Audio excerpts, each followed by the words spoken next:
মাছ মাংস না, আজ একটু অন্যরকম রেসিপি নিয়ে এসেছি। আজকে করে নেব এঁচোড়ের কালিয়া। তো চলুন রেসিপিতে যাই। এখানে কিছু গোটা মশলাকে জল দিয়ে ভিজিয়ে রেখে দিলাম, যেমন গোটা ধনে, গোটা জিরে, এলাচ, লবঙ্গ, তারপরে গোলমরিচ, গোটা গোলমরিচ, তারপরে সামান্য একটু কাশ্মীরি লঙ্কা, মানে গোটা লঙ্কাটা নিয়েছি, যেটা ঝাল হবে না, আর দারচিনি। তারপরে জল দিয়ে কিছুক্ষণ এটা ভিজিয়ে রেখে দেবো, 10 থেকে 15 মিনিট।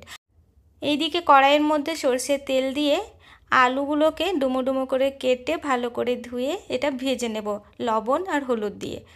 এঁচোড়টাকেও ভালোভাবে কেটে ধুয়ে নিয়েছি, দিয়ে স্বাদ মতো লবণ আর সামান্য একটু হলুদ গুঁড়ো দেব, দিয়ে জল দিয়ে এটাকে একটা সিটি দিয়ে দেবো প্রেসার কুকারে।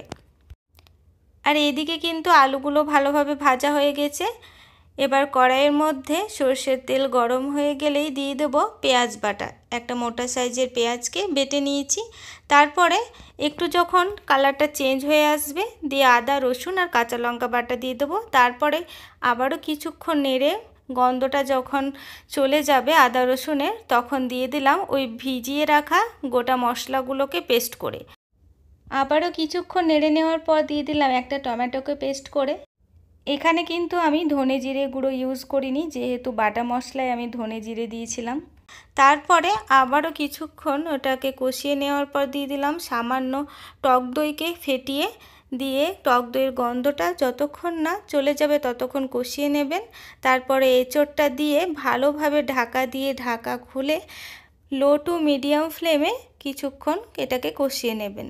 কষানো হয়ে গেলে আলুটাকে, ভেজে রাখা আলুটাকে দিয়ে দিলাম। আবারও ভালোভাবে কষিয়ে নিয়ে দিয়ে দিলাম চিনিটা দেওয়ার পর কিছুক্ষণ এটাকে নেড়ে নেব। মনে রাখবেন, যে কোনো রান্না কষার ওপরে নির্ভর করে তার স্বাদ। তো খুব ভালোভাবে আলু আর এঁচোড়টা কষানো হয়ে গেছে, দিয়ে জল দিয়ে ঢাকা দিয়ে এটাকে ফুটতে দিয়ে দেবো। খুব বেশি তখন জল দেওয়ার দরকার নেই, যেহেতু এঁচোড় আর আলুটাকে আগে সেদ্ধ করে ভেজে নেওয়া হয়েছে আর কষানোর পর অনেকটাই হয়ে এসছে, প্রায় 90% মতো।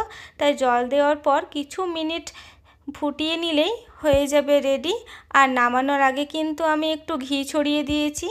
তো দেখুন, এঁচোড় আলুটা একদম রেডি। এই এঁচোড় আলুর কালিয়াটা খেতে অসম্ভব সুন্দর লাগে খেতে।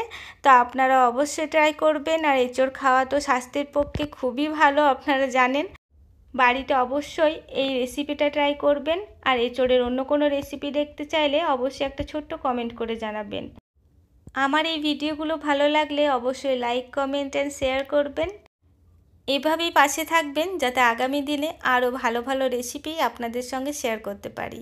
আজকের মতো টাটা, ধন্যবাদ।